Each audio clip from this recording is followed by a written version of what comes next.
Hello दोस्तों, आपका स्वागत है हमारे YouTube channel study lover with airman में। आप सभी को मालूम है कि आपका एग्ज़ाम बेहद नज़दीक है, अतः हम लूसेंट के कुछ इम्पॉर्टेंट टॉपिक्स जो आपके एग्ज़ाम के लिए बेहद इम्पॉर्टेंट हैं, उन्हें हम रिवाइज के तौर पे क्वेश्चन हल करेंगे। तो जिन्होंने अभी तक हमारा channel study lover with airman को सब्सक्राइब नहीं किया है, सब्सक्राइब कर ले तथा अपने दोस्तों के बीच शेयर कर दे। चलते हैं क्वेश्चन की तरफ। क्वेश्चन नंबर 1 है, त्वरण का एसआई मात्रक है। तो ऑप्शन ए मीटर प्रति second inverse, option B metre second की पावर -2, और सी ऑप्शन है मीटर सेकेंड, डी ऑप्शन है मीटर स्क्वायर सेकेंड। तो इसका सही ऑप्शन हो जाएगा ऑप्शन नंबर बी, मीटर प्रति सेकेंड स्क्वायर होता है। इसकी बीमा होती है mt-2। चलते हैं क्वेश्चन नंबर 2 की तरफ। क्वेश्चन नंबर 2 है, निम्न में से दूरी की भौतिक राशि सदिश कौन सी है। तो क्वेश्चन नंबर 2 है, ऑप्शन नंबर ए दूरी, ऑप्शन बी चाल, ऑप्शन सी द्रव्यमान, ऑप्शन डी विस्थापन। तो यहाँ पर विस्थापन जो है ये सदिश राशि है। दूरी चाल द्रव्यमान ये सब अदिश राशियाँ हैं। चलते हैं क्वेश्चन नंबर तीसरे की तरफ। क्वेश्चन नंबर तीसरा है, समरूप चाल से गति का अर्थ है। ऑप्शन ए वृत्त का प्रत्यय होना, ऑप्शन बी वृत्त का अचर होना, ऑप्शन सी पथ की सरल रेखा में होना, ऑप्शन डी चाल का अचर होना। तो समरूप चाल में गति का अर्थ है चाल का अचर होना। चलते हैं क्वेश्चन नंबर 4 की तरफ। क्वेश्चन नंबर 4 है, वेग समय ग्राफ की प्रवणता या ढाल किसका परिणाम देती है। ऑप्शन ए विस्थापन, ऑप्शन बी वेग, ऑप्शन सी त्वरण, ऑप्शन डी संवेग। यह क्वेश्चन 2021 के फर्स्ट बैच में पेंडेमिक के पहले वाले में क्वेश्चन आया हुआ था कि वेग समय ग्राफ की प्रवणता या ढाल किसका परिणाम देती है। तो इसका ऑप्शन सी हो जाएगा त्वरण। चलते हैं क्वेश्चन नंबर 5 की तरफ। क्वेश्चन नंबर 5 है, अपेक्षिक वेग का एसआई इकाई होती है। ऑप्शन ए मीटर पर सेकेंड, ऑप्शन बी मीटर पर second square, option C metre square प्रति सेकेंड, डी इनमें से कोई नहीं। तो अपेक्षिक वेग की सही इकाई होती है मीटर प्रति सेकेंड। क्वेश्चन नंबर 6 है, यदि ए वस्तु ए तथा बी का वेग क्रमशः वी और वी हो तथा दोनों वस्तुएं एक ही दिशा में गतिमान हो, तो ए के सापेक्ष बी का अपेक्षिक वेग वी तो निम्नलिखित में से किस तरह परिभाषित हो सकता है। देखो दोस्तों, अपेक्षिक वेग बोला वी के सापेक्ष, तो इसका आंसर हो जाएगा वी माइनस वी। चलते हैं क्वेश्चन नंबर नेक्स्ट की तरफ। क्वेश्चन नंबर 7वां है, ऊपर दिए गए प्रश्न में बी के सापेक्ष ए का अपेक्षिक वेग क्या होगा। बी के सापेक्ष ए का अपेक्षिक वेग जो होगा वो होगा वी माइनस बी। जिसके सापेक्ष अपेक्षिक वेग निकालना हो तो उसको और जो पहले दिया होता है उसके माइनस कर देते, तो V minus V B. Question number 8 की तरफ चलते हैं। एक वस्तु विराम अवस्था में h ऊंचाई से पृथ्वी पर गिरती है, पृथ्वी पर पहुंचने में उसका वेग क्या होगा। Option A GH, option B 2GH, option C √2GH, option D GH/2। तो इसका सही उत्तर हो जाएगा ऑप्शन नंबर सी √2GH। इसको न्यूटन के तीसरे नियम से ज्ञात कर सकते हैं। चलते हैं क्वेश्चन नंबर 9 की तरफ। क्वेश्चन नंबर 9 है, एक वस्तु द्वारा चली गई दूरी समय के अनुपाती होती है। तो इसका अर्थ है कि चाल समय समान चाल से चल रहा है, बी की चाल शून्य है, सी समान वेग से चल रही है, ऑप्शन डी समान त्वरण से चल रही है। तो एक वस्तु द्वारा चली गई दूरी समय के अनुपाती होती है जब वस्तु समान वेग से चल रही होती है। क्वेश्चन नंबर 10 की तरफ चलते हैं। दो गतिमान कणों के समय विस्थापन ग्राफ एक ही पैमाने पर खींचे गए हैं जो एक सच के साथ 30 अंश एवं 60 अंश का कोण बनाते हैं। तो बेगों का अनुपात कितना हो जाएगा। तो उनके बेगों का अनुपात हो जाएगा ऑप्शन नंबर बी 1:3। चलते हैं क्वेश्चन नंबर 11 की तरफ। एक पिंड का विस्थापन समीकरण S बराबर a0 + a1t + a2t² है। तो पिंड का त्वरण क्या होगा। देखो, अगर dy/dt करते हैं dy/dt, तो ये होता है वेग के, और d² y/dt² करते हैं तो ये होता है त्वरण के बराबर।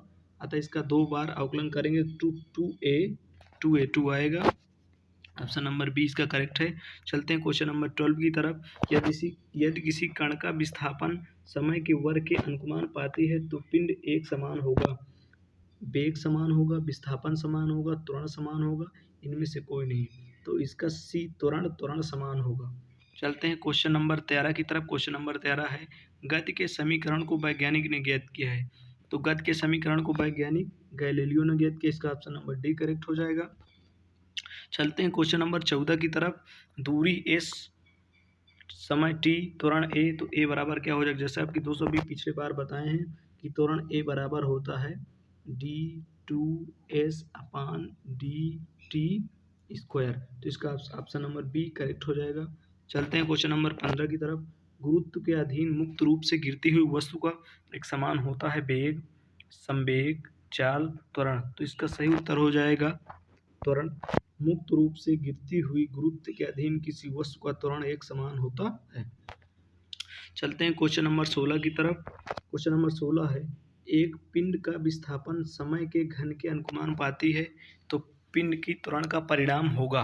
ऑप्शन ए पिंड के साथ बढ़ रहा है, ऑप्शन बी समय के साथ घट रहा है, ऑप्शन सी शून्य है, ऑप्शन डी इनमें से कोई नहीं।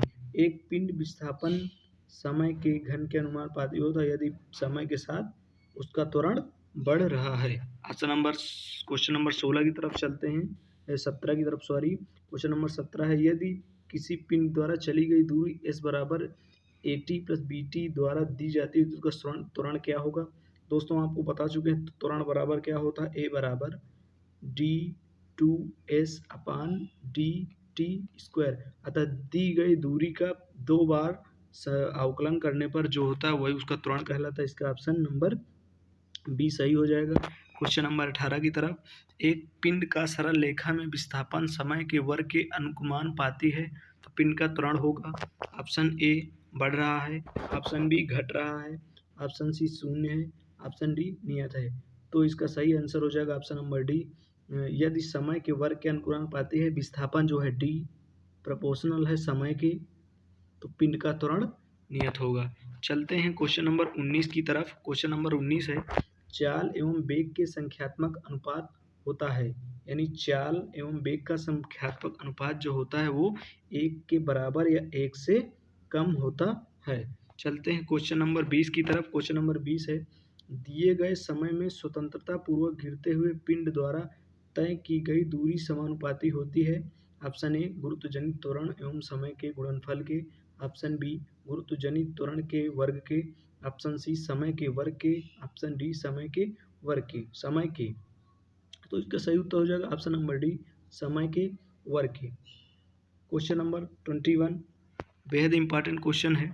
समीकरण √x बराबर t+9 समय के साथ विस्थापन में परिवर्तन को दर्शाता है तो निम्न में से कौन सा कथन सही है? ए समय वेग के अनुपाती होता है, वेग समय के वेग के अनुपाती होता है, ऑप्शन सी त्वरण समय पर निर्भर करता है, ऑप्शन डी त्वरण नियत होता है। तो यहाँ पर ऑप्शन नंबर डी सही हो जाएगा, त्वरण नियत होता है। चलते हैं क्वेश्चन नंबर 22 की तरफ।